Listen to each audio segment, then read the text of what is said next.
nós daremos continuidade à nossa conversa sobre a relação entre linguagem e matemática. Pesquisas já nos mostram que os bebês já realizam desde muito cedo estimativas numéricas. E essas estimativas numéricas vão ser muito importantes para o desenvolvimento do processamento numérico e do cálculo, que são habilidades cognitivas que se desenvolvem ao longo da escolarização, ou seja, do ensino formal. Quem não lembra momentos bem prazerosos ao lado dos filhos durante a leitura de histórias infantis? Se nós pararmos para pensar e observarmos a leitura dessas histórias, muitos conceitos matemáticos estão presentes em cada uma delas. Por exemplo, a história Cachinhos Dourados. O urso, papai urso, ele é grande, tamanho, e pesado, massa. Portanto, ele tem que ter uma cadeira maior e mais firme do que a do bebê urso. E a história do Chapeuzinho Vermelho, por exemplo, em que o lobo mau engana Chapeuzinho e faz com que ela vá por um caminho mais longo, medida, uma distância. E ele, o lobo, chega primeiro do que a Chapeuzinho, um princípio de ordinalidade. E a história da Cinderela, em que quando dá meia-noite, a carruagem vira abóbora, uma medida de tempo. Então, se nós formos observar, todas essas leituras infantis de histórias, sejam clássicos ou outras leituras, sempre tem um conhecimento matemático junto. Lembrando também que a leitura de uma história ajuda a criança a desenvolver a sequência de tempo. Então, uma linha do tempo, o que acontece primeiro, no meio da história e no final da história. E as histórias também, os livros, eles têm as páginas enumeradas. E com isso também podemos chamar a atenção das crianças para essa numeração presente em todas as páginas. Algumas histórias e alguns livros que têm mais do que uma história, tem também um índice, que também auxilia a criança nessa localização das páginas ao longo da leitura. E as cantigas infantis?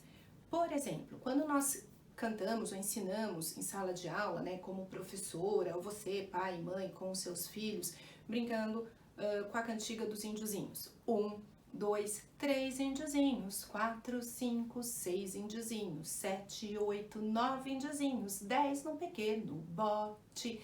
Então, nós temos a ordem crescente. Aí esse barco afunda e começa uma contagem decrescente. 10, 9, 8 índiozinhos. Então, a criança, com uma música como essa, ela já começa a estabelecer essa linha mental em ordem crescente e decrescente. As parlendas infantis também, que são muito utilizadas nas brincadeiras. Então, quando nós brincamos 1, 2, feijão com arroz, 3, 4, feijão no prato, 5, 6, bolinho inglês. Mesma coisa, nós temos essa linha numérica sendo formada junto com as crianças e também tem a relação entre a consciência fonológica, que são as rimas, e a matemática, que fez parte da nossa última conversa. Vocês estão lembrados? Então, o que eu queria reforçar hoje com vocês é que a matemática está presente em todos os momentos da nossa vida e de forma muito lúdica e prazerosa, ela já é inserida no cotidiano das crianças, seja no ambiente familiar ou no ambiente escolar. Na educação infantil, por exemplo, todas as atividades realizadas pelos professores têm um propósito.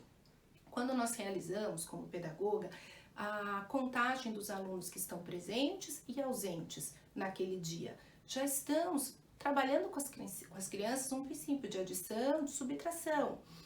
Se chegar mais um aluno, porque temos alguns alunos faltando, quantos alunos ficarão hoje aqui na nossa sala? Quando fazemos a leitura do calendário, uma medida de tempo, contamos quantos dias faltam para um determinado evento muito aguardado, principalmente, por exemplo, as datas de aniversário, que todas as crianças aguardam muito ansiosas, a chegada desse momento tão importante para elas. Quando oferecemos uma caixa de brinquedos e pedimos que eles contem essa quantidade de brinquedos, para que ao término da brincadeira, todos garantam que essa mesma quantidade de brinquedos vai estar presente na caixa e que nenhum tenha se perdido. Então, essa associação entre o código oral, 1, e o objeto que está sendo colocado na caixa, 2, outro objeto, 3. Então, isso também é muito importante para não apenas o vocabulário matemático, mas o conceito de número. Então, eu queria reforçar com vocês que eu sempre escutei muito como pedagoga, quando que o meu filho vai começar a ler? ou seja, decodificar as palavras.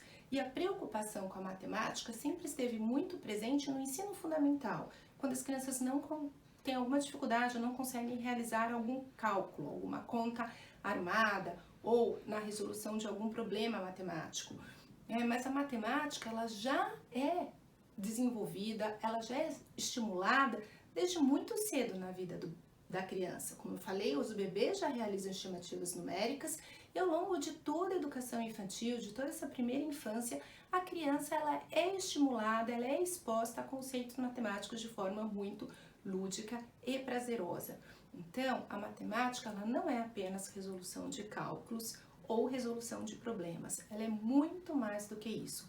Observem, ela está presente no nosso dia a dia e deem chance às crianças a explorarem esse universo da matemática e adquirir esse vocabulário matemático com conceitos que vão ser utilizados, sim, no ensino formal, mas que já são adquiridos desde a primeira infância. Então, agradeço a atenção de vocês e até a nossa próxima conversa.